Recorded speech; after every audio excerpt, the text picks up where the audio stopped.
And we are live. Yeah, baby. We Incredible. live. You know what? Anyway. Oh, you did not.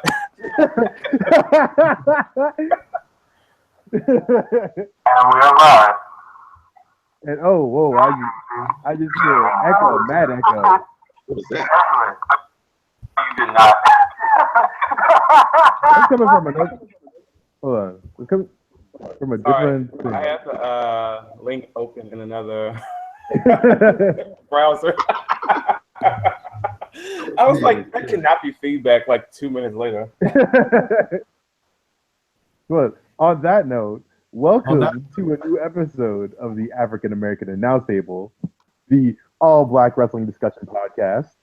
I am one of your many co-hosts for this evening, Shaq at Shaq Excellence on Twitter, and I am surrounded by the crew, the rest of the crew. I am Ismail at Lanzo Forever on Twitter. Mark, angry black homo, emphasis on ho. Oh snap! This man revealing them cornrows. Look at you, man. I think you got the Bow Wow cornrows on. This man took that ball off. Like, I done served my nickel. I just made it out today. No, he about to go do some like Mike shit. Bro. Israel just got to clean up the Tifa's roll and set it up. Hey, it's I'm James, aka Captain Kirk, El Capitano 94 on Twitter. Love you. Yeah. And today on this episode, we will be mainly discussing Payback, the WrestleMania B show, the post WrestleMania B show that is. We got a lot to talk about this evening. A lot of foolishness, a lot of dumb shit, a lot of cool shit, but a lot of dumb shit.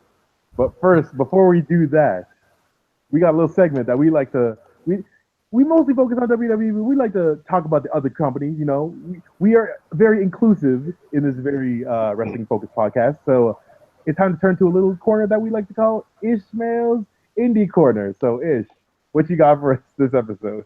Yeah. Okay. Well, to start off, I briefly tweeted about this on the AAA Table account, Twitter account at AA Announce Table on Twitter. That's just recently. There was a match in New Japan Pro Wrestling featuring a certain Kazuchika Okada and Katsuyori Shibata for the IWGP World Heavyweight Championship, in which Shibata shoot headbutted Okada in the face, and nasty. It's really, really uncomfortable to watch.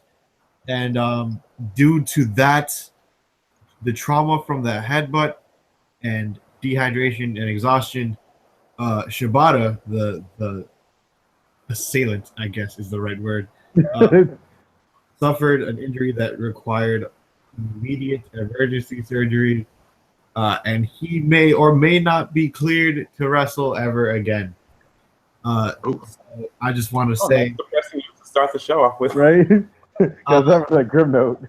I just want to he's straight, he's good, but he just might not be able to wrestle again. So I just want to spiritually and just metaphorically pour one out for the homie's career. Shibata, at least before this incident, was one of the most, I guess, entertaining wrestlers in Japan, in England, in Rev Pro. He's great talent. His matches might be hard to get comfortable watching because, that strong style is very real and it's very uncomfortable to watch if you're so used to, especially if you're so used to the WWE's kind of softer product. But yeah, man. Like you said, it's hard to watch those. Like the shoot headbutts, especially because certain situations where too much head trauma leads to certain things with certain consequences. So, yeah, we will not name those we will not name that person, but just like we know the after effects of just like concussions in the history of like the wrestling business, and it's a shame that Shibata had to be another victim of those situations. But we wish him out the best. We wish him all the best. Shout out to him. To him, man. Among other things, just recently, the Young Bucks. Before I didn't mention this. When I should have on the last episode, but last episode I mentioned that the Young Bucks had lost their Ring of Honor tag team titles. Also around that time they had lost the IWGP tag team titles and their Super Kick tag team titles, which are literally just like it's not even a company's belt; it's just something they carry around. But they lost it anyway somehow. But as of right now, I believe I already know they won back the Ring of Honor tag team titles from the Hardys prior to their indie departure and return to the motherland. They on to the. I'm pretty sure they're still PWG tag team champions. I may or may not be wrong about that. They've won back the IWGP Junior Heavyweight Tag Team titles. If they still hold on to those is unknown to me. But yeah, Young Bucks honestly might be the most consistent members of the Bullet Club right now. Considering Cody Rhodes just lost the WCPW Internet Championship. Adam Cole lost the Ring of Honor World Championship to Christopher Daniels not too long ago. And then the Gorillas of Destiny lost their titles. Omega, his whole 6-star classic with Okada didn't necessarily go his way. He's not really come back. So just quick side note, but did you hear the rumor that like Hulk Hogan said he wants to be in the Bullet Club? Okay, I don't even want a wrestling ring, little. I don't even want Hulk in a wrestling ring, let alone the Bullet Club. Like, does he know it's not an actual? Does he know it's not like some type of branch of the Rifle Association? Well, like he's just like, listen, y'all trying to do that NWO, so might as well get the original NWO member. It's like, nah, listen. People already got kind of getting sick of the Bullet Club. And you showing up would literally just be like the end of it. They'd be like, listen, that's like the uncool uncle trying to do the thing that all the young kids are doing. Nah, not about it. your old racist uncle still trying to be cool. Exactly. It's like what you guys are today, bullets. Listen, it's like your old racist uncle trying to learn how to dab at the dinner table. Meanwhile, everybody stopped doing the dab. He finally figured it out like a year later. Yep. The Bullet Club already has Cody Hall. That's as much as the original NWO that they need, honestly. That's it. No more. Like fucking son of Scott Hall. That's as close as they need to get to the original NWO. Just keep it. Keep all of it. I don't care. But yeah, that's really all I got. Besides, Zack Sabre Jr. is on a fucking tear right now. He's going off. I'm pretty sure he has 4 championships right now. Young Ultimo Dragon right now. I was gonna say. And then also I don't know what to call them, but like the group of talent from the WWE United Kingdom tournament. Mm-hmm. Tom Phillips keeps mentioning that they're gonna get their own show on the network soon. I'm not sure how soon that is, but the UK division or whatnot, like the UK title. Yeah, they're getting their own show, just like the cruiserweights. And I'm not sure how well that's gonna go considering how they handle the cruiserweights. But all I know is that British Strong Style, being Pete Dunne, Trent Seven, and Tyler Bate, are like milking the WWE thing as the heels in the indie world right now, because they're literally just like, they do their own entrance, like their belts and shit, Then when they get onto the apron, they do the whole like Triple H like water.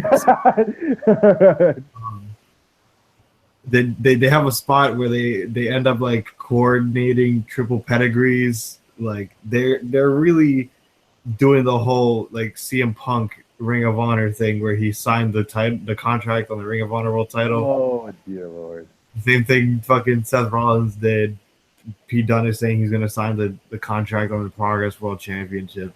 It's incredible. I love it. I love all of it. They need to bring Pete Dunne to the main roster like as soon as he shows up. I don't care what anybody says. He's ready. I don't care. That's it. Indie corner. Boom. That's it. Thank you, Ishmael. That wraps up another indie corner. And now, time to focus on the main part of our show, which is WWE Payback. Oh yeah. What's up? What's up? I said, oh yeah. Yeah. All right. Yeah. But first off, we got to talk about the pre-show. There was a match on the pre-show, a match I didn't see, which is Enzo and Big Cass versus the Club. Literally, all I got was it was a match. At least from the reactions I got, because I went to go look up some research. Like instead of just watching the match, I just looked up like notes of like what people thought, and they're all just like it was a typical pre-show match, nothing special. Gallows. The only note I have about the match is that Enzo pinned up in about the match total lasted 6 minutes and 35 seconds. So it was really just like a nothing kind of match. And I'm assuming none of you saw it either. I went to go pick up sushi while that match was happening. That's what I thought. Ish, did you see it?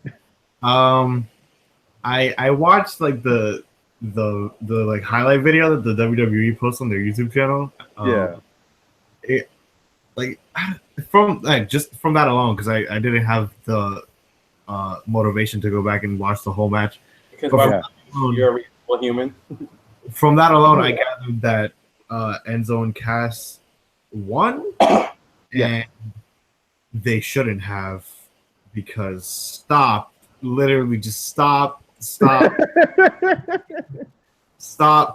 Enzo and Cass over the Club, please.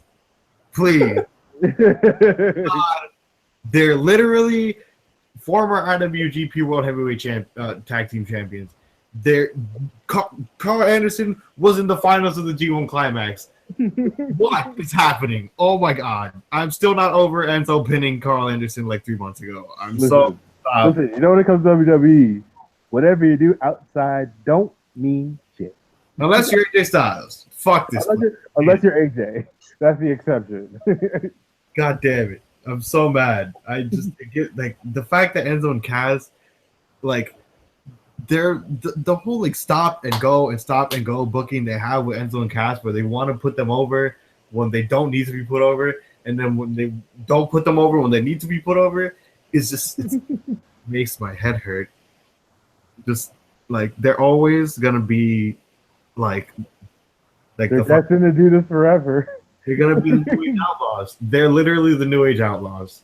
That's at this point. Well, they just don't wrestle as well. Well, Enzo doesn't. Yeah. I'm sorry. Kurt, did you watch the pre-show? I'm assuming you I saw the entrances. Pretty gowns, nice gowns. Yeah. Bringing back the gowns. All right, cool. Pretty gowns, nice gowns. Yeah. Anyway, following that, there was a segment of Miz TV where Finn Balor, because he ain't got shit else to do, he had no matches or rivalries booked, so he's like, listen, I'm gonna do this, and I'm gonna antagonize you, and it ended the same way with fucking with Balor kicking Miz's ass, as every episode of Miz TV ends with. Anyway, that's done. That's the pre-show. Now we get onto the main show, which starts off with Kevin Owens versus Chris Jericho for the United States title, with the stipulation that if Chris Jericho wins, he moves on to SmackDown Live. And first off, I want to shout out to Kevin Owens again. Bringing in that whole Face of America gimmick is hilarious. Like, it comes out in like, he shaved his beard, which already that threw me off like major. And also he looks a lot slimmer than he has in the past couple months, which is, I know we don't really point that out all the time, but like that one, like this, he's looked closer to his NXT physique than he has in a while. But yeah, I know the whole Face of America gimmick is hilarious, and him speaking French in his promos. That means that as a French Canadian, that means a lot to me. But anyway, as for this match, I thought it was. I think I'd say it was better than the Mania match because I feel like they had a bit more time to do shit because at least they weren't constrained like they were with WrestleMania. And one spot, like a main spot that I want to highlight was the attempted pop-up powerbomb that Chris Jericho reversed into a Hurricane Rana straight into a Walls of Jericho. Walls of Jericho, and that was something that I thought was really impressive. And they brought back a spot that I completely forgot to talk about in the last show, but when Kevin Owens is caught by the Walls of Jericho, he literally gets to the ropes with literally just a finger, which that is great to me. Just literally just one finger. But anyway, Chris Jericho, he gets pissed off by this and just proceeds to just beat the fuck out of his arm. Like, it was funny as hell. yeah, he puts it between the stairs in the ring and stomps on it. Like, bruh, it ain't that serious. Then again, it might be, considering the Festival of Friendship. Yeah, never mind, it is that serious. But anyway, he catches him into the Walls of Jericho again after Owens tries to do the pop-up powerbomb again, but his hand is hurting like hell, justifiably so. And surprisingly, Owens actually taps, and Jericho wins the title in 1755. And one cool thing that he did right after the match was that he went over ringside as he was celebrating. He saw a kid who had his own list of Jericho, took it and signed KO's name and his own autograph, and I thought that was a cool little moment, especially for that kid. But it was a solid opener, you know. Between like, it wasn't fantastic, but it was a good opener. At least that's what I thought. Ish, what do you think? I thought, like, I agree with what you said about it being better than the Mania match. The Mania match, in comparison, was a lot slower paced compared to this match. This match didn't get as much time, I think. I'm not sure. It was slightly shorter, maybe like 30 seconds. Oh, shit, never mind then. Regardless, it felt like it didn't get as much time because, like I said, the other one was a lot slower. This one just felt like it went by a lot faster. Just one comment on the Hurricane Rana into the walls spot. Chris Jericho is 46 years old. Like, the fact that he can still do that shit, like, is just a testament to how good of a professional wrestler he is. Chris Jericho, top 5 all time. Nobody argue with me. I swear. Oh, yeah. Agreed. Don't at me. Here's the thing. I would have disputed with you before, like pre-list of Jericho, because I was not a fan of his before. Like, he would do good matches, but he was a guy I would never, ever consider putting in my top 5 until recently, until like this past year. Chris Jericho has been on the best run of his career with this whole list of Jericho, which, like, honestly, like, it's reinvigorated his career. Yeah, like, it's really, like, giving him purpose, like, because aside from, like, the whole Jericho thing and then the Shawn Michaels feud in, like, 2009, like, what has he done in the past, like, 10 years, honestly? But like I said, great match. Kevin Owens, always 5-star. 5-star. We love him on this show. I love him on this show. Kevin Owens stand. Number one Kevin Owens stand right here. I love how they incorporated, like, the same spot where Kevin Owens got a rope break with one finger, and instead this time Jericho caught it and, like, destroyed his arm in exchange, which in turn caused him to win the match. Kevin Owens tapping into the walls of Jericho. I would have much preferred him to get pinned because, I don't know, I just feel like submission losses are a little damaging. But regardless, great match. Honestly, might be second best match of the night. Maybe the first. I don't know. We'll see. But Mark, what'd you think? I thought it was good as an opener. it's good to see Jericho every now and then as a baby face because we know he's better as a heel. But when the baby face angle works, it works. But they're posing with the kids after the match was really cute. The list thing after. Mhm. I saw Ish got some. Was that you who drew some tears off of it? We got emotional. I'm a little emotional, bro. That shit tugged on my heartstrings, like, bruh. Mm. No, I feel you. I feel you. Kirk, any additional thoughts? What do you think of the match? Honestly, I felt like it was done a disservice by how early it was. Like, I really enjoyed that match a lot, and I guess I really enjoyed Chris Jericho and Kevin Owens a lot. I don't know. I felt like it being like the first or second match of the night. First one. Well, it was a little bit too first. soon. I feel like that was. I feel like it was some of the meat of the show. Honestly. Yeah, that's actually a pretty interesting point. Well, like if you were to replace it with another match, what would you put it first? What would you put first if you were to just randomly pick it? I guess you know what? Now that you mention it, because of all the other matches, I don't know. I don't know. Mm-hmm. I would have put. Because go ahead. To answer Shaq's question, I would have replaced the United States Championship match with the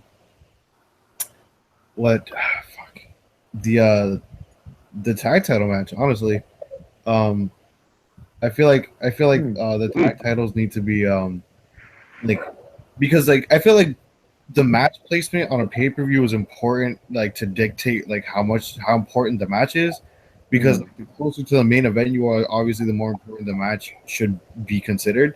And like they've been building Jericho Owens for like almost a year now. Like I don't think that considering tonight, which we'll get to, was the blow off. Like Payback wasn't the blow off to the feud, so like I don't think that it should have been that early.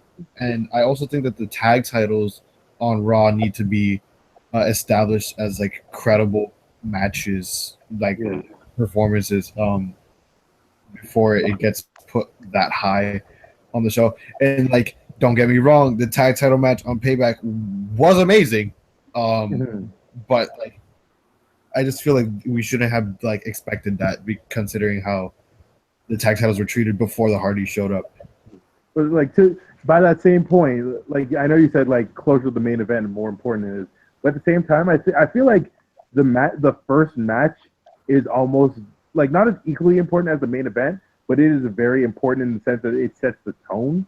Because like you want to start off with something exciting. Because like say they started off with like just some like say they started off the evening, the official pay-per-view with the Enzo and Cass versus the club match. Like no one would have given a shit. Everyone would have just tuned out. I feel like they would tune out earlier. But to that point, it's like you do bring up an interesting point on that.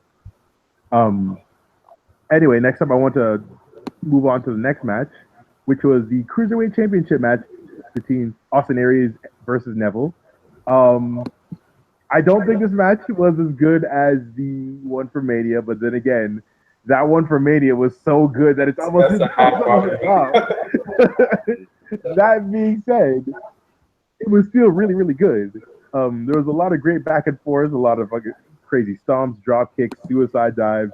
Pretty much the cruiserweight matches that we expected to see when the cruiserweight division started. They're the ones who are bringing it, and I'm glad. But I feel like they should have been doing this when they launched 205 Live in the cruiserweight division. But Austin was injured, and so was Neville at the time, so I can kind of understand that.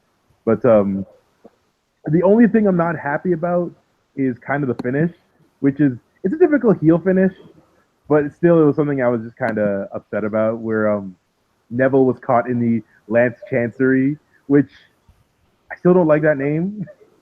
I don't like that name at all. I've always thought that was a shitty name. Like literally, just like during the live stream, I was joking that like if Moro was there, he'd have been like, "Ain't no hateration, holleration." Yeah, I And was he's like thinking dancery. That's what. dancing. That's why I can't with it. It is a terrible name. Anyway, Neville was caught in the last chancery and decides to like pull the ref, and the ref was like, "Oh no, you can't do that." So it gives him a DQ. In the match was 11. It was actually really fast paced and also pretty short. Like it was just over 11 minutes, like 11:20. But for what it's worth, the match is great. I just wasn't a fan of the finish. But it was still solid. It was still good. They're still both great wrestlers, great athletes. So I'm not gonna complain too much. Ish, what do you think? I just want to firstly say I disagree about the finish. I think it was the best way that match could have gone over. But I'll get to that after I explain how I feel about the rest of the match. I also agree about how the Mania match was better, only because just it was the best cruiserweight match outside of the tournament Mm-hmm. that's so far. And like I was thinking while Shaq was speaking that it really hurt the cruiserweight division to not start out with Neville and Aries, and then I realized that they were both injured at the time. Which still, like, I feel like they should have like at least waited off to have at least some bigger names to like build the division on, because like they built it on Brian Kendrick, who's TJ Perkins. TJ Perkins. Like, no offense to Brian Kendrick or TJ Perkins, specifically Brian Kendrick, he's amazing. But that's just like not that's like a base of sand, honestly. It's one feud. There was like 12 guys. It really just like it was really hard to just stay interested in TJ as cruiserweight champion, like to begin with. So like, I don't know. Not the point though. The cruiserweight match at Payback was great. It was really well paced. I like how they're even though he kicked out of it at Mania, I like how they're protecting the 450. And he didn't use the rolling five arm. I like how they're protecting Austin's finishers. They protected the Red Arrow. They protected the Rings of Saturn. Like he didn't use no finish was needed to win the match, because it barely got to the point where there needed to be a finisher. And then as for the finish itself, I think Neville DQing himself by pulling the ref when he was in the last chancery is the best way it could have gone, because this way it protects Neville taking a loss. It also protects Aries in the sense that he didn't lose, but he had him beat. It makes Neville seem like he's like clutching on to his championship by his fingertips. And this way, either at the next pay-per-view or SummerSlam, I'm not sure if that's the same thing. Was the next pay-per-view? Bruh. I'm pretty sure the next pay-per-view is goodness gracious, Great Balls of Fire. Balls of Fire. Oh, we need to go in on that in a minute, but first I'll let you finish. Wait for the show for that. This way, like I was saying, this way we get Aries Neville 3, maybe with a stipulation like no DQ or false count anywhere, whatever. And we get that at Great Balls of Fire, apparently. And I think either way that match ends up going, like whether Neville retains or Aries wins the title, I think both could be solid options. And have, or you can like, because that way it establishes Neville as a dominant champion, which is what the cruiserweight title needs. Or you can have a new champion, Aries, have him be the dominant champion instead. Or if he loses, turn him heel, and then just have him fucking tear through the rest of the division in frustration. Fuck it, whatever. Yeah. Also, before I pass it on to Mark, I want to mention you said stipulation. Actually, the next Raw pay-per-view is Extreme Rules, so that literally answers the Like, question. I know it's not because like the balls pay-per-view was in July, so Yeah, that's it. But like they yeah, had stuff before that. yeah, Extreme Rules. That's on June 4th. But anyway, Mark, what do you think of the match? I agree. It wasn't as good as WrestleMania, but I mean that was just such a high bar to meet. I still think wrestling wise, the cruiserweight match was like the best on a work rate perspective from WrestleMania. Hmm. So I didn't really, I don't know, I didn't necessarily expect them to meet that bar, but it was still a really good match, especially like towards the end. I really like that they're kind of telling the story with Neville like kind of being backed into a corner, so he had to cheat a little bit to win and all that kind of stuff. Like I think that always makes for a good story when you have like that unstoppable heel or that unstoppable champion who then has to resort to some shit to. So yeah, I think it was a good match. Hmm. Hey, Kirk, what do you think of the match, of the Cruiserweight Championship match? I enjoyed it. But that's really about it. Y'all pretty much said everything. It was a match that I was kind of in and out of when it was happening. I'm very, very, very lost when it comes to the Cruiserweight division because I have not watched an episode of 205 Live at all. So, Same. like, Oh, I haven't either. I'm just glad that. Watch that, honestly. okay, Funny enough, 205. I've always been afraid to admit it. Like I've heard they've been putting out good matches. I've heard they've been putting out good matches, but it's like, I'm so sorry. And the thing is, we're competing with it right now. It's airing right now as we speak. I've always been afraid to admit it, just in case y'all watched it, because I didn't even want to be like, I gotta catch up, because I'm not going to. So it's just like, man, yeah. So it happened. So I enjoyed it. Of course, and it's weird because I love cruiserweight wrestling, and it went well. It was a good match. Mm-hmm. All right, awesome. So Yeah. Well, we all thought the Pretty cruiserweight matches was solid stuff. Anyway, following that was the WWE Raw Tag Team Title match between the Hardy Boys, Matt and Jeff, versus the team of Sheamus and Cesaro. And off the bat, I'm just gonna say it's probably my favorite match of the night because I think that these two teams just are so good together. Like they actually have really, really good chemistry. And that was something that's kind of surprised me, especially like I was surprised that Sheamus could hang that well with the rest of them. But the thing is because he focuses on his powerhouse moves, which work especially well with Matt and Jeff, who are just used to just taking a lot of fucking punishment from like the years of their fucking crazy ass matches. Also, Sheamus kicked the shit out of Jeff Hardy to where it knocked his tooth out. That was bonkers to me. And WWE made sure we noticed that. Yep. And it was that was nasty, bro. But no, this match had a really good pace. It was fast paced. Like there was a ton of just so many like moves to highlight. Like that leg drop that Cesaro did. Like I didn't pay attention to it until I saw it in a GIF on Twitter. But that nigga jumped over the top rope. Like not over the top rope, but like his air time when he was doing that leg drop was ridiculous.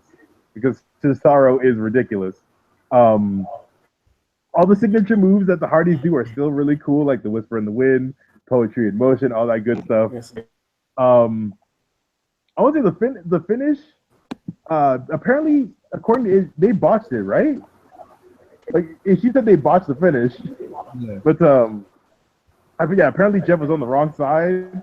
But the way it finished, though, we got was they did a blind tag. So like, Sheamus had thrown he done an Irish whip on Jeff, and on Matt, and Jeff slaps him. The thing is that Sheamus should have noticed that because that nigga just slapped him straight on the chest, and I would have noticed that like off the top, but he didn't.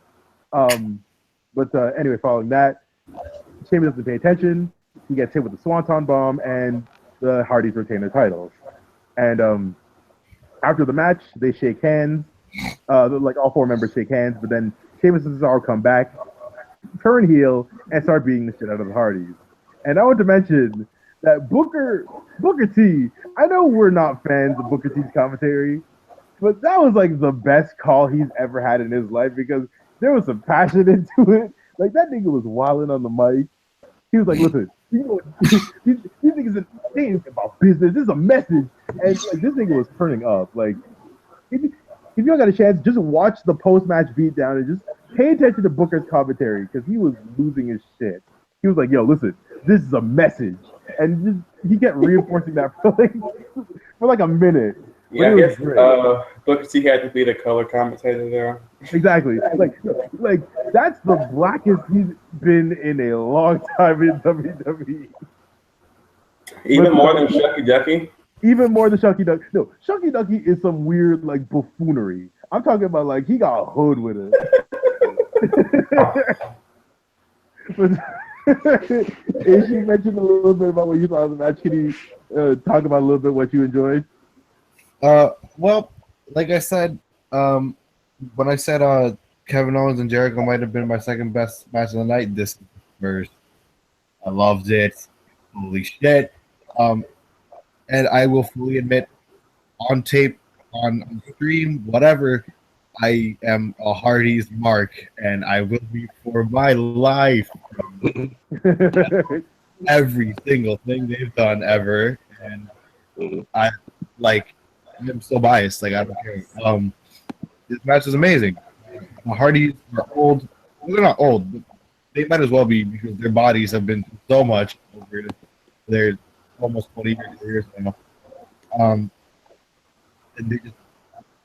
they can still go. And the match itself was good. Sheamus kicked Jeff Hardy dead in the fucking face, and like, what? Like his tooth came out. What the fuck is happening? It was a good match. I tweeted this like 3 times during it and afterwards that Jeff Hardy took so many ugly bombs, like that night. Like he took the kick to the face, he took the toss through the ring ropes that he like flipped his ankle and landed on his head on the outside. Like I'm pretty sure he was concussed because, like Shaq said, they botched the finish because Jeff was in the wrong corner for it, and the ref had to be like, "Yo, Jeff, you're in the wrong corner," and he had to like, go around and like set up a new finish where they did the blind tag. Damon pinned Matt or tried to pin Matt, and he got hit with a got sandwiched between the both of them. But it was a good match. I think the Hardys shouldn't lose for a while. Honestly. I think they should get their asses kicked a bit. Oh, hold on. You're sounding kind of muffled right now. Oh my god! I don't know if it's just me, but it was sounding like you were going in and out a little bit. Hold on. Yeah, same. All right, try it again. Hello? Yep. Okay. Like I said, I think the Hardys didn't lose for a while. They should get their asses kicked a bit, just so they can garner a little bit of fan involvement. Specifically from Sheamus and Cesaro because they just turned heel and they need the heat. And what better way to get the Hardys for like 3 weeks? Yeah. Also, I think they can set up like if they get their asses kicked where they become broken, that would be amazing. And I've read articles. They're still going in and out again, dang it. Oh my god. I'm sorry. Am I good? Yeah. Okay.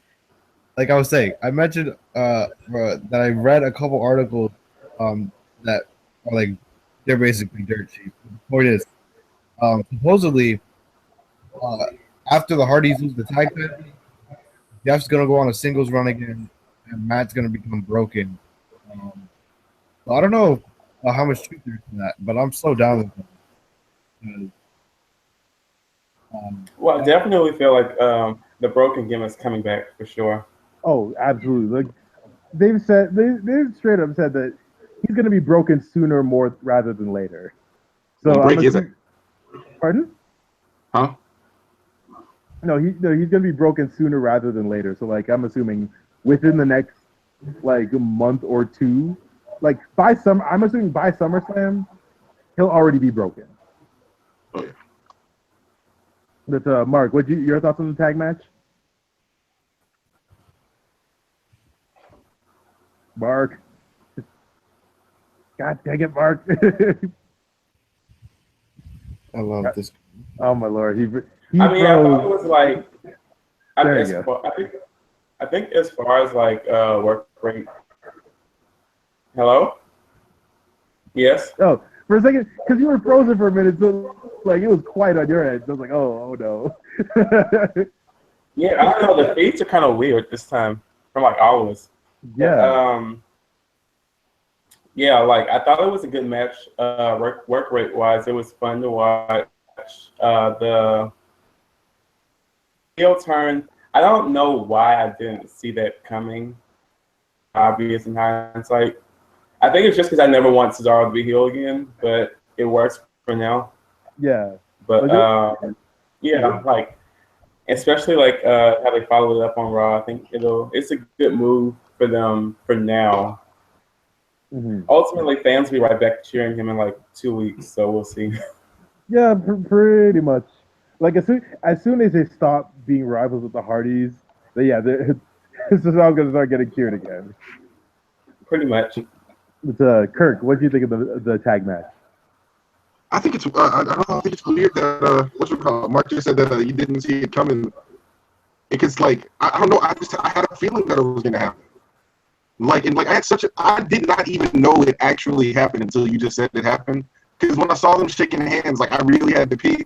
I was like, screw it, they're gonna come back. Like I was watching the match, and this is literally what I said. I was like, screw it, they're probably gonna run back in the ring and beat them up. Let me go pee.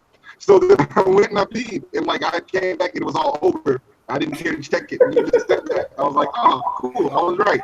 Oh my god. Oh my god. This is also surreal for me right now. But yeah, I enjoyed it. I love it. I love everything about it. You know, I knew Sheamus was really just, gonna be amazing. Ever since this match, Oh in my 2011 god. in Hell in a Cell Big Show, I just figured, like I knew. So I saw that. Okay, that's enough out of you, James. He was great. Stop it. And he's proved it with his work with Cesaro. Like I mean, come on. Cesaro was great. Like there's not a weak link in that group. Mm-hmm. They just really work well, so awesome. And I enjoy it. Awesome. Fantastic tag match. Anyway, following that was the Raw Women's Championship match between Alexa Bliss versus Bayley in Bayley's hometown, meaning that the hometown curse was in effect. Because listen, you can never ever mention that you're in your hometown because you're gonna get either beaten up or you're gonna lose your match. And well, that's essentially what happened. Unless actually no, John Cena's been victims of the curse before. Oh really? Yeah, like I remember back in like during his rivalry with Edge, I think SummerSlam was in their hometown, and he beat in his hometown, and he beat him because he had brass knuckles and retained that WWE title. Yeah. But as for the women's match, this is probably Bayley's best match since she's joined the main roster, and like she's had a lot of good matches, but I don't think there was anything that she's had that was straight up great. I think this is the closest that she's come to that, if not already there. But also, shout out to Alexa Bliss for just being so good. She's so good at the ring. Like it's weird to think how much she's improved since NXT, and She took full advantage of like her like the spot like because like this match between the two of them was really really good. It was really intense. It was a lot more brutal than I thought it would be because like a lot of the hits that they had hurt a lot more. At least like they looked more vicious. I think that was partially because the whole like I'm gonna beat you up in front of your family in your hometown and shit. But also I'm glad that the finish was a straight up DDT because you don't really see that often anymore. I'm pretty sure Jake the Snake was finally happy that the DDT ended a match for once. It's like a back to basics a little bit. Yep. And Alexa Bliss winning the title in, let me see how much time it was. It was 11:15, and so she is now officially the first woman to win both the SmackDown and Raw Women's Championships. And I thought the match was great. Ish, your thoughts on the women's match? Fucking fantastic. Not work rate wise or crowd involvement wise, but just based off the fact that Alexa Bliss, out of every woman on the roster, is the first one to win both the Raw and SmackDown women's titles. I love her. So good. I know so many people that think she sucks, and I don't see it. I'm not understanding. I just don't get it. Yeah. Alexa is everything that is correct on the Raw women's division. They've wronged our girl Sasha so badly. That is not safe either. But Alexa Bliss just has done everything right. She's so good on the mic, good in the ring. He finished the match with a DDT after a head injury. Like, my suspension of disbelief is everywhere. It's so good. Bailey lost. Thank God. Yes. After hearing her talk about how she's wanted this her whole life, it's ever since she was a kid, she wanted to be a wrestler. Yes.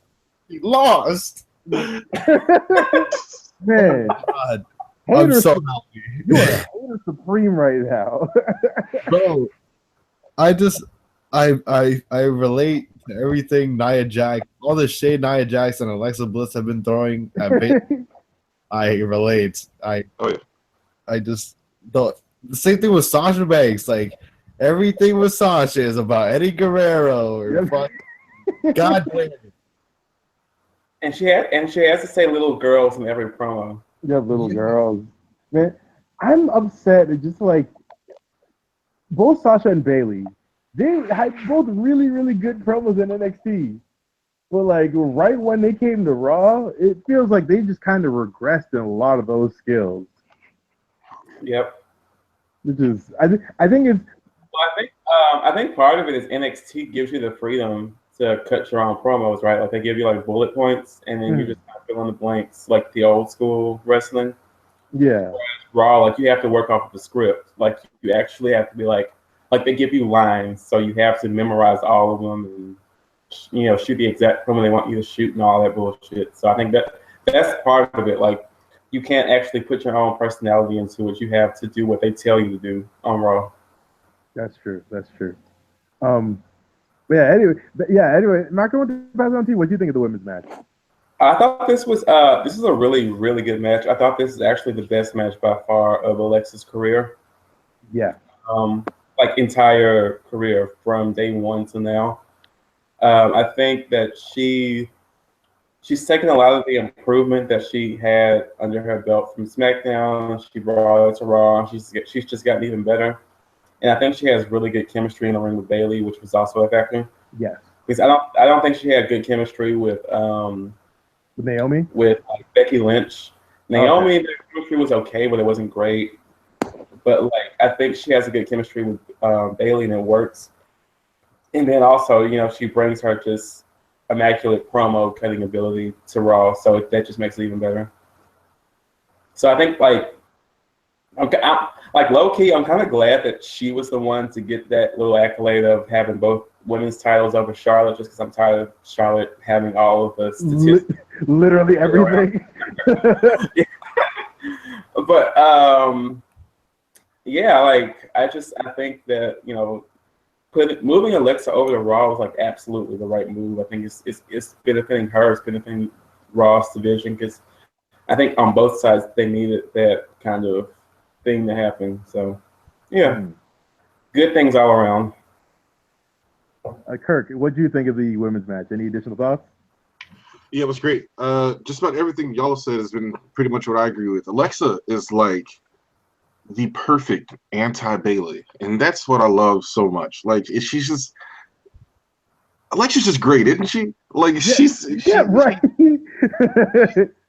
like, she's so good in the ring and on the mic. Like, just I love how she's. Yeah, I would say she's probably my favorite heel in wrestling right now. I can't think of any other heel I'm trying that I like more. Yeah. Nah, yeah, Alexa's probably it. She's just one thing that like I'll say Alexa Bliss, like one other thing to praise her about, but like she has literally like the perfect quote unquote bitch face. Cause like she delivers so much with just like her facial expressions. It is amazing. It's like yeah, she like the way she just like squints her face up when she's like pointing at stuff. Like it's so good. She's it's great. And Bailey's annoying to me. So like it was very no, just hating on Bailey. Like man. Yeah, she's not great. She's not great. yeah, she's not great. So like it was a good match. I enjoyed it. Yeah, I can't wait. I hope Alexa has a really good, like just nasty ass run with this belt. Nice. Facts, yep. And now, Yeah. boy. You know what I'm really looking forward to? I'm looking forward to Alexa versus Sasha. I think that's going to be a feud that probably happens this summer, and it's going to be really good. Because apparently they real life like they hate each other. Mm-hmm. Oh yeah, that's right. They have like some kind of real life beef. Yeah. Really? Yeah, apparently. I think like. Well, that explains a lot because they had like a real tension when they were cutting the promos on each other on Raw. Yeah. And I was just like, this is gonna be like a really good beef whenever that happens. Yep, on some Bret Hart, Shawn Michaels shit. That's gonna be mean. But anyway, now we got to talk about. This is the match I know we all want to talk about. Bray Wyatt versus Randy Orton, the House of Horrors match. Oh boy! Like I would rather my parents walk in on me watching like some weird porn. Oh yeah. To have to explain the like remember I talked about like this is why I watch wrestling by myself and I don't readily tell everyone that I watch wrestling. Yep. Yeah. Like how do you explain this shit? There's so I was struggling on where we start about talking about this because there's so many weird points to talk about. But the first one I'll bring up is the very beginning with something that you brought up that once I found out I cackled was that they're in a pitch black area. Meanwhile, like first I want to preface this by saying the pay-per-view is taking place in what? San Diego, California, the West Coast, San Jose. It is 6:30 p.m. at this point. The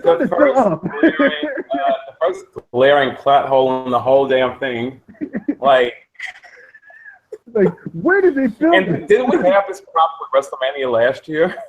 Undertaker had to come out in broad daylight last year because the sun hadn't gone down yet at like almost the end of the show.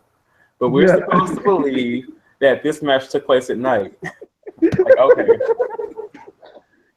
And he rolls up in a limo, no shirt and jeans. with the creepy music playing with his shirt off. I did not understand that ring attire or that house attire, I guess. Listen, he's wearing pants.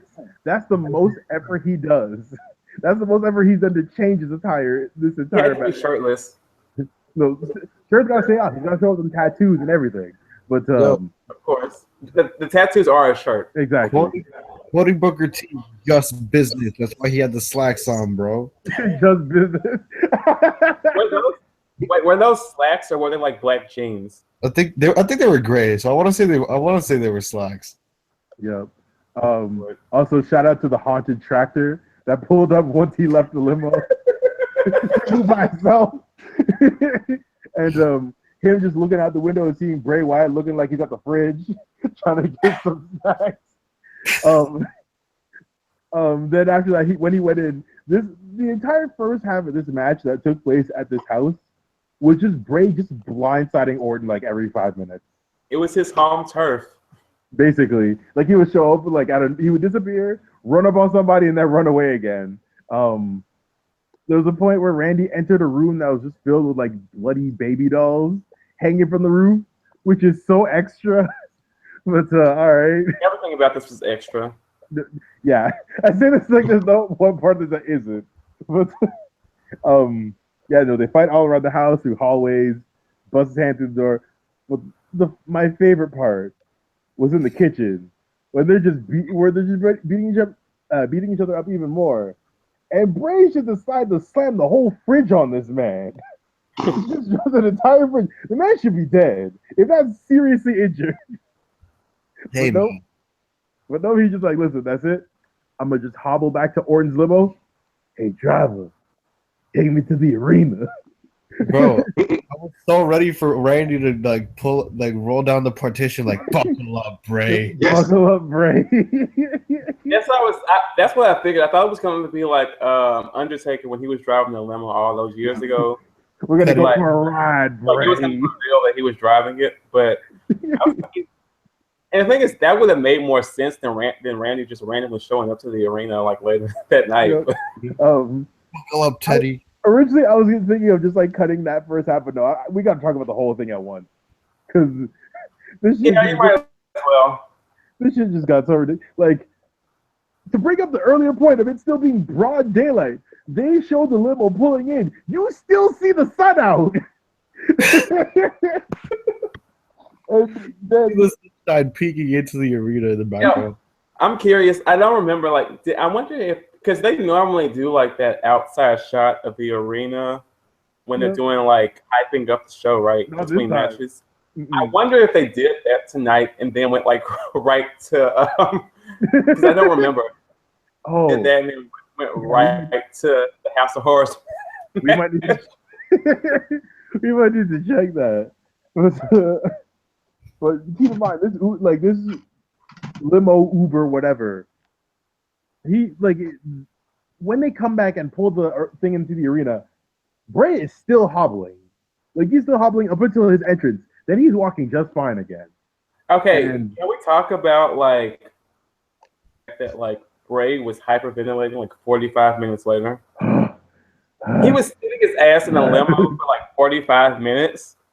A limo, an air-conditioned limo. Look, he's a big boy. I can relate. All right, next statement.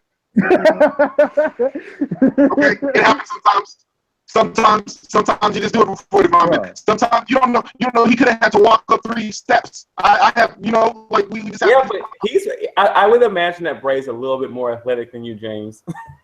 Exactly. You know what? I beg to differ. You can't prove it. So. There are amenities in that limo. Like there was a water bottle. There was a water bottle in there. He could have just dragged that shit. Nope. Like, I'm gonna keep my throat dry. Anyway, Bray does his entrance. Orton teleports right behind him because Why the fuck I don't know. Why not? I mean, like, Itch lost at that point, and I was crying because he was like, Bro, "You nigga, how?" I snapped. I fucking snapped. No, literally. Let me. Okay, he dropped a fridge on him, bro. A fridge, like an incident that would cripple or kill any ordinary man. And Randy Orton just. But he's a viper. Randy predator. shows up. He's like able-bodied the whole time. Like he's not even like he's like none the worse for wear. Bro, he no-sold a fridge falling on his body, bro. And this is like one of the older fridges, so it was even heavier than what we normally have today. Exactly. Well, let's have to wait to it. He just showed up to the arena, and he was under the ring before Bray got there, and he just fucking shows up, just fine. Like he's not no. You know what I wish? Like I feel like they should have dialed up the ridiculous factor to like 11, And they should have just had like Randy Orton come out with the refrigerator wrapped around his body. You know what? Why not?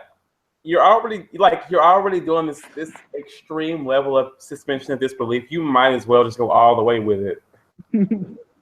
Pretty much.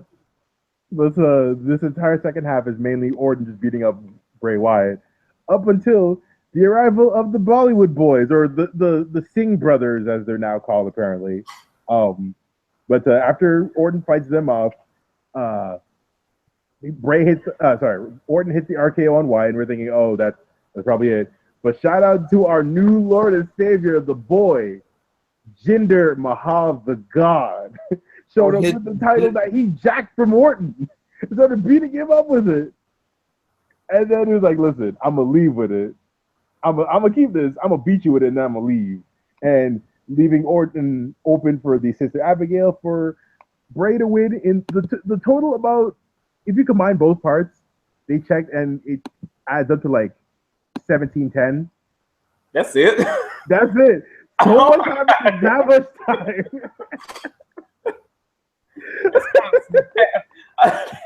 2 segments, and that was less than 20 minutes. That was less than 20 minutes. So this is including the Randy Orton riding up in the limo and everything, right? That includes that entire segment. No, did you? But Mark, I want to hear your thoughts first. I know you got some words. Okay, you know what I will say? Like, this is one of those things where, like, if you turn your brain off and just like not think about how ridiculous it is, like low key, it was kind of entertaining. It was like I can't even say it. I can't say I was bored by it. Yeah, like it's just one of those, you're watching it. You're just like I cannot believe I'm watching this shit, but I'm also like I'm not bored by it. Like it's interesting television. So it was basically they actually managed to make their own version of the final deletion, and it was great. I'm not even gonna lie. It was one of those things like it's so bad it's good.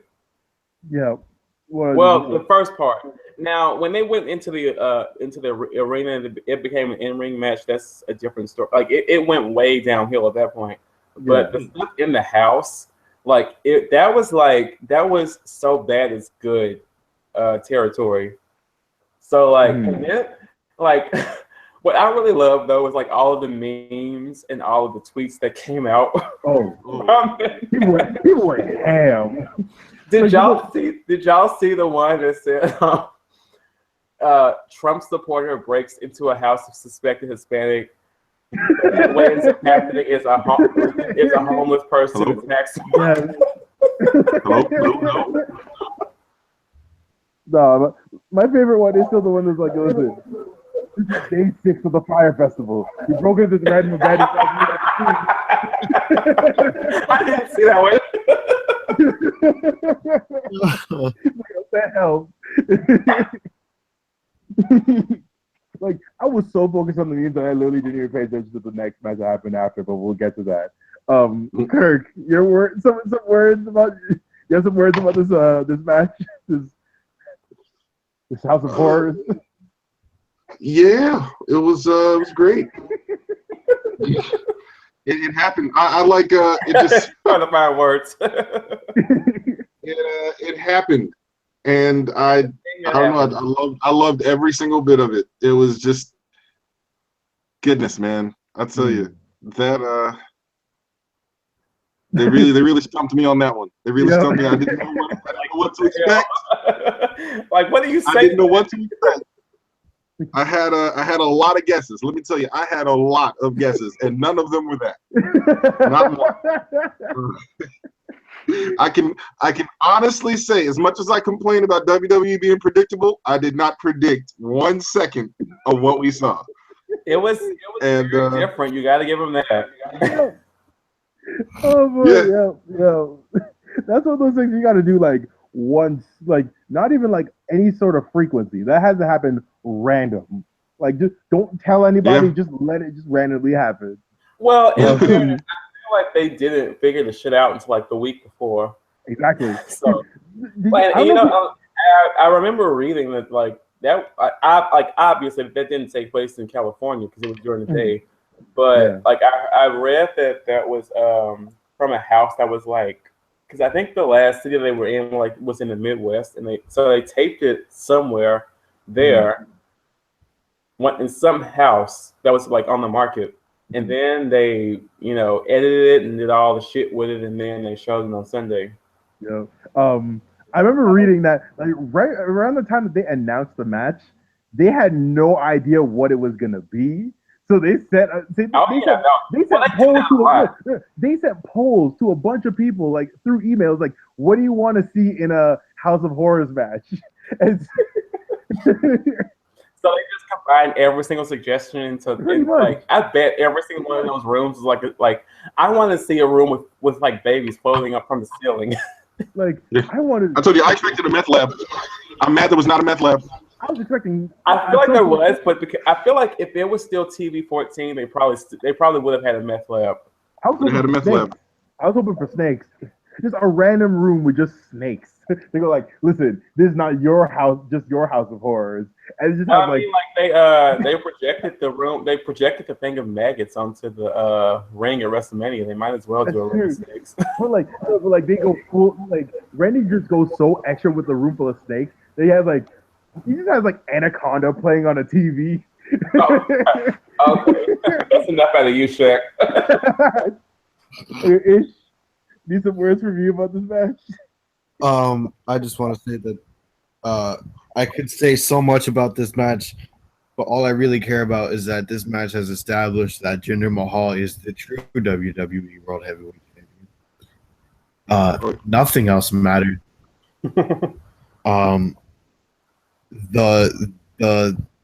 The whole Bray hitting Randy and running was hilarious. And they running up on you World Star every 5 minutes. And like it was just a really bad M. Night Shyamalan movie in a wrestling format. And like every M. Night Shyamalan movie is bad. So like this Whoa! Uh-oh. Oh no. Every recent. Okay, fair enough. Pause.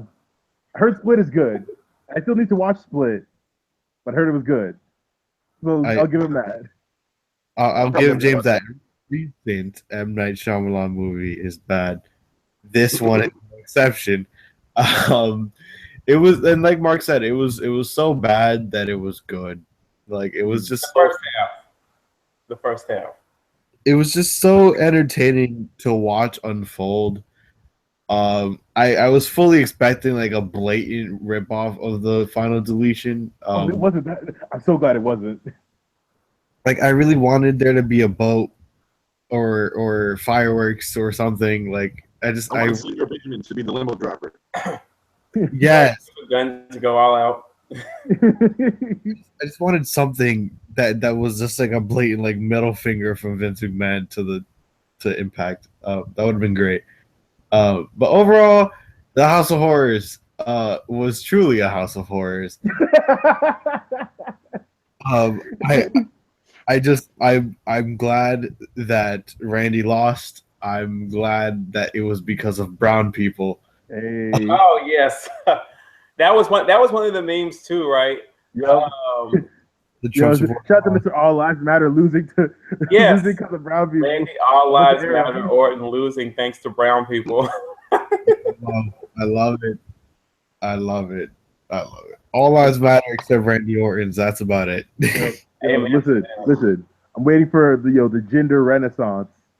Bro, don't hinder the gender, bro. The Maharaja of the WWE, bro. Let him rock. It's facts.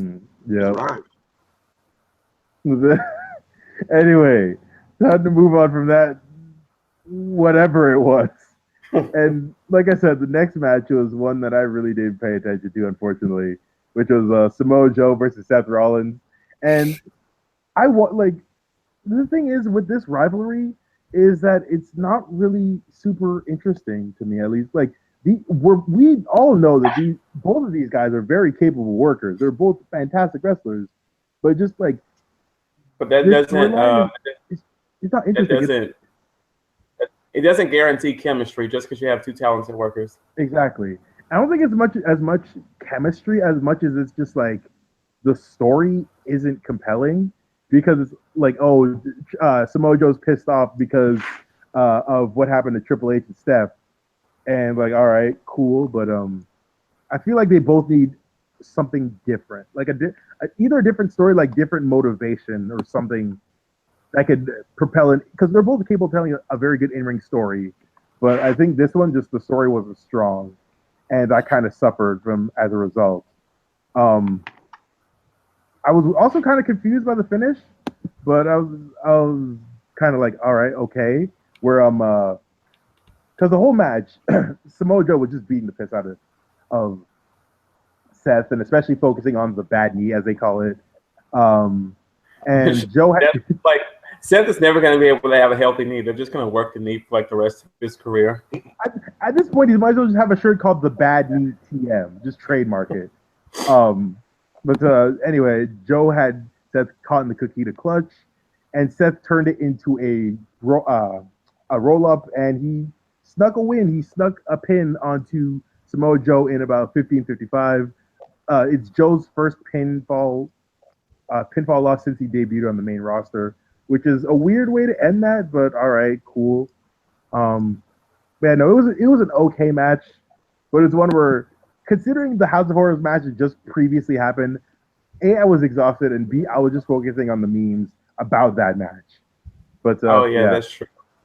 But, like social media was kind of lit from that House of Horrors match. Basically. Ish, do you have any extra words? About the Seth match, Yeah. I reinforced this a few times while it was happening, but I really want them to start straying from working Seth's knee, because I feel like just the more they do it, the more he should be selling it, and he's horrible at selling, honestly. Yeah, like Seth isn't the best at selling, so and like Triple H destroyed his knee at Mania, Seth destroyed it at Payback, and he still won. Like, they need to stop working his knee because he's not gonna sell it, and it's not realistic. And if it was realistic, he would never win the entire offense. Exactly. Like Seth's whole fucking moveset is dependent on his legs. So like, just like either cripple him or stop. Like, I'm sorry. I love Seth Rollins with every part of me, but stop it. Mm-hmm. God, please. But besides that, I think the finish with Seth winning with a roll up is smart because it saves Joe from looking weak, taking actual pinfall. Good point. And it tells the need to an extent he couldn't win by himself. And it protects Seth's new finisher because he didn't use it. So Joe, therefore, couldn't kick out of it because he never got hit by it.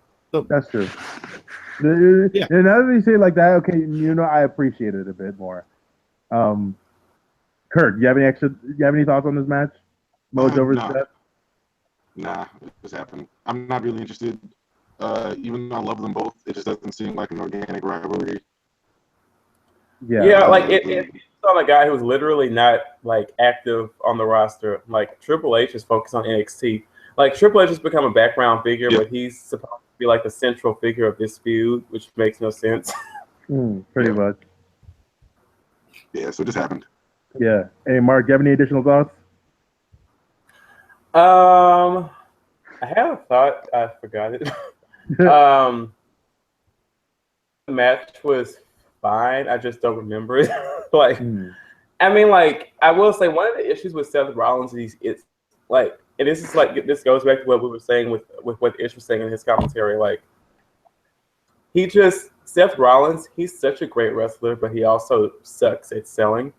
And like, they keep working his leg over and over again, like, but he still wrestles matches. So it's like, well, am I supposed to believe that this, like, how much can I suspend my disbelief on this? Because you keep working his leg, but he's still like upright. He's still working matches, and then like also he's not good at selling the leg because so much of his offense depends on having a healthy knee. So it's like, I can't believe what you're trying to sell me right now. So yeah. I mean, like the match was good, like, but similarly to everyone else, I'm just like I was on social media, like laughing at all the tweets around the House of Horrors match. Yeah, man. So this is a really bad. Like, if you wanted us to care about this match, it's like the absolute worst place to put it. Yep, literally the. Boy, yeah. I'm sorry, Joe had said y'all deserve better. Yeah, man. They do. Samoa Joe and Seth Rollins both deserve better. Y'all couldn't follow up on whatever we just saw earlier. But anyway, this needed to be like whatever. Like they need to have some throwaway acts on Raw that they can put in these kind of moments, because it's like they need to have like some kind of cool down segment or some kind of like distraction segment or whatever. But this is like a bad place to put the Samoa versus Seth match. I wasn't paying that much attention, the match didn't do a whole lot to pull me into it. So there you go.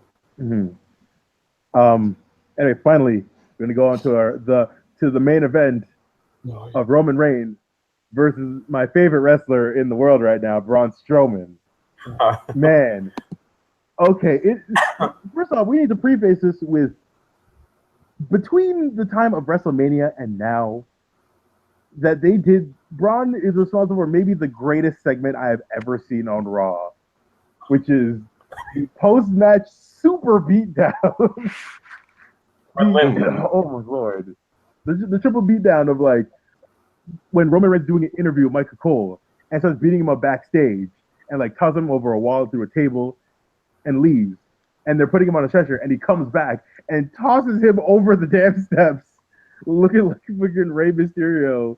And that Rey Mysterio Big Show spot, just like he was just strapped and just this weird ass bump. And when they put him in, they're about to put him back. They're getting him back up. They're putting him in the ambulance. All you hear is, "I'm not finished with you," and he comes back, starts beating him up, and flips the damn ambulance. At that point, Braun Strowman became my favorite wrestler in the universe.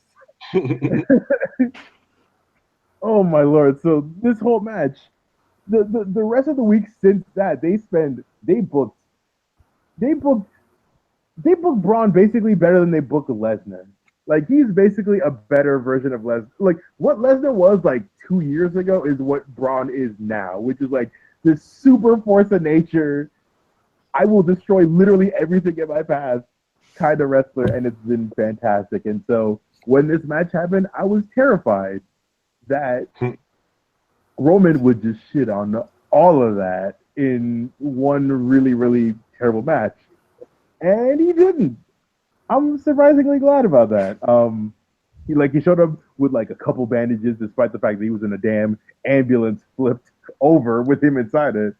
But he pretty much got worked the entire time. Like, he got choke slammed on the table, running power slam twice. That's how he got beat. Just kicked in the face repeatedly. And Roman did some offense, as he want to do. Like, you can't have a Roman match without him doing, Superman punches over and over again, the spears and all of that shit. But I'm glad, because Braun actually won this match in 11:50 after the second running power slam. And following that, Braun just beat up Roman some more with some stairs, crushed his quote unquote kayfabe crushed his ribs, and Roman started bleeding from the mouth. And he starts walking to the ambulance, going to get medical attention. And it happened again. I'm not finished with you, but this time he dodged it. Sending Braun to stomach.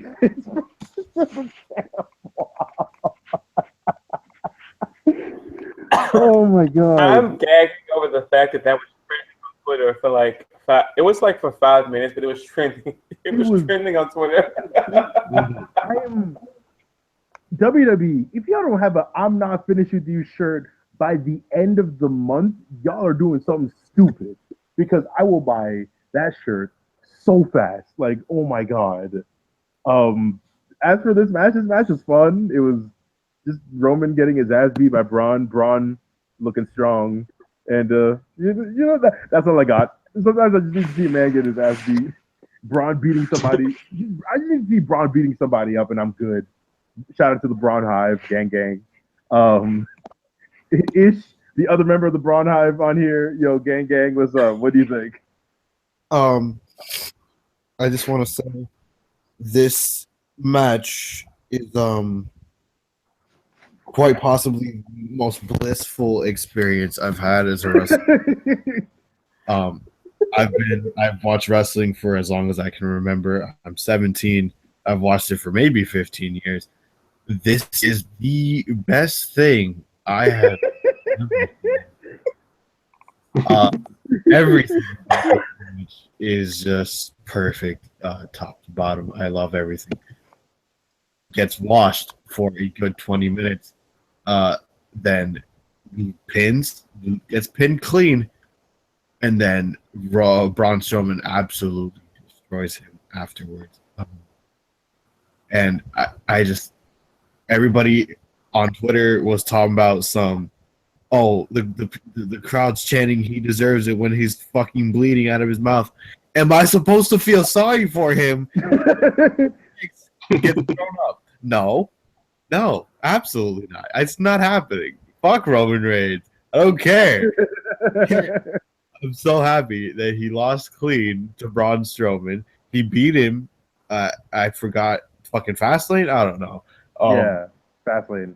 He beat him at Fastlane. Braun needed the second W against Roman. That's all that's important here. Everything that came afterwards was just whipped cream. Like that Saw Bay, just sprinkle a little bit. It was so good. And then the whole "I'm not finished with you" hashtag "I'm not finished with you." Broke the ambulance door. It was hilarious. I love Braun Strowman. There's a video of him singing "Juicy" by Biggie Smalls. It's amazing. I don't care. Oh yeah. Yep. Yeah, I saw that. Y'all need to see that. If y'all haven't seen it, y'all need to see it. Mark, I think you're maybe the only person out of the four who had more enjoyment out of this match than I did. What do you think of this match? I didn't care that much about the match itself. It was like everything around the match was just great, but the match itself I didn't really care about. They keep trying to it's like Cena all over again. They keep trying to make Roman into like the sympathetic babyface. It's like you have to go with what I think as long as you try and go against what the fans are suggesting, like they're just gonna continue shitting on Roman Reigns no matter what you do. Like the dude like acting like you deserve it. I'm like, oh my. Now granted, that's just like, what the fuck is wrong with you chanting you deserve it? But like I know it's like that's a rejection of like WWE trying to tell fans what we should like or who we should cheer for and all that shit without actually giving us something worth cheering for. I don't know. But yeah, I mean that I'm not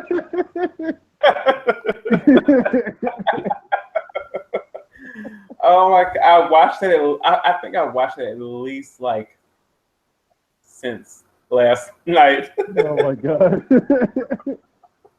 So that's like some of the best unintentional comedy. Like, and I tweeted that. I'm like, I think that tweet got like it blew up.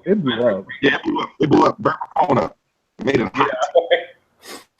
But like that was some of like the best unintentional comedy. Because it's just like just sitting there on the screen and just completely out of frame. Braun yells, "I'm not finished with you," and he comes in the frame, and then the ambulance door just like snaps off and just flies like 10 feet in the air. It's an entire wall of boxes. I'm just like, How can I not? How can I not laugh at that? How can I not laugh at The that? most pure form of slapstick comedy they've ever done. Kirk, do you have any extra thoughts? Any extra thoughts on this match and Braun's assault? I just when I think about that hilarious moment, it's just like it reminds me of. I don't think I've enjoyed something like that and just like genuinely just laughed since Stone Cold and Booker T in the grocery store. Oh, great coupon. Yes.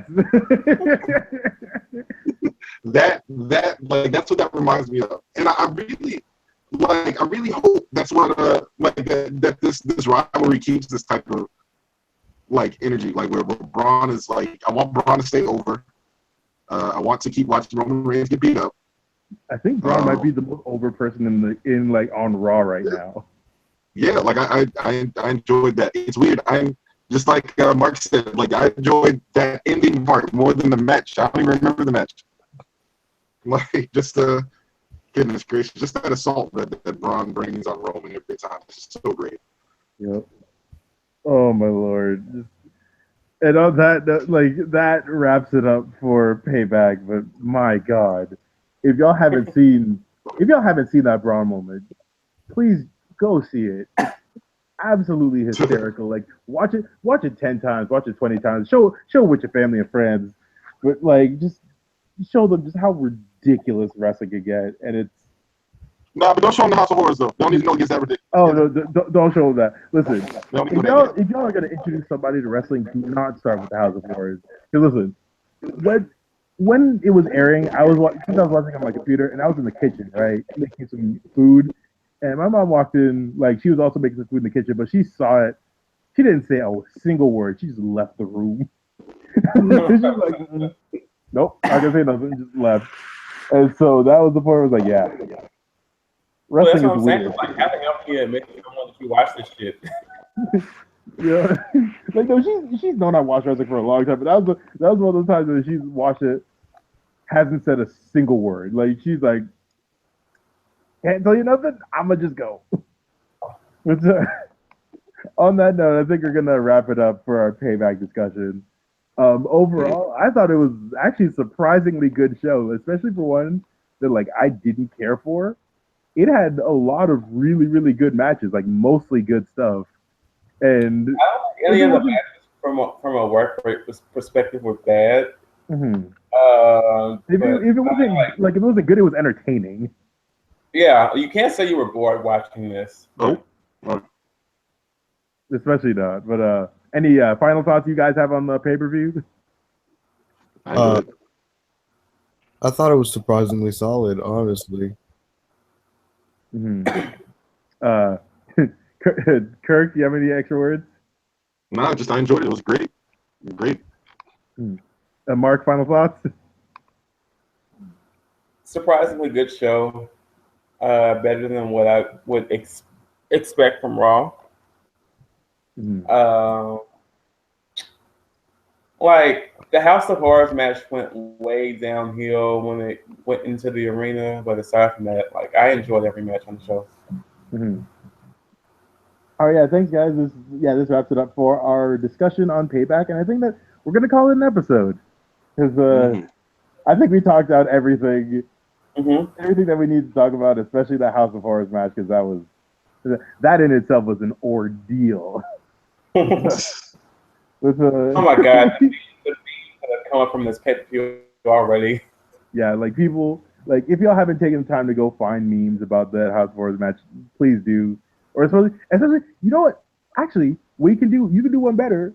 You could check out our Twitter page at AA Announce Table because we shared some of our favorites that happened throughout that night, and they're hilarious.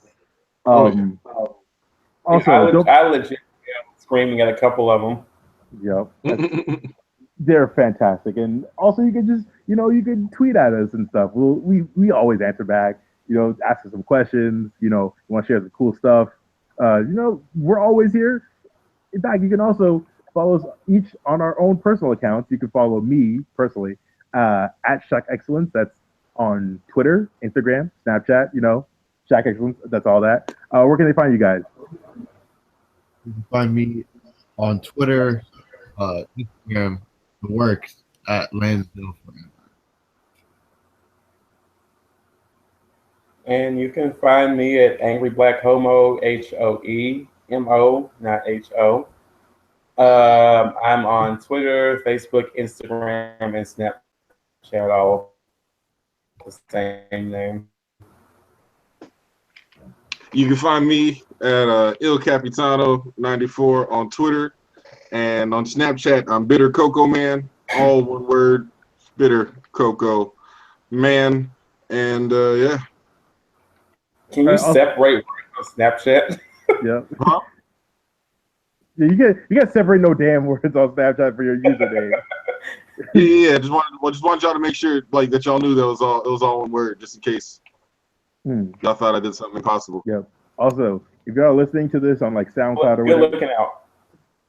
if y'all are listening to this on SoundCloud, give us a like on there. If you're watching this on YouTube, like, follow, like, subscribe, write some comments, show some love. We show y'all love. Subscribe to our YouTube channel. Exactly.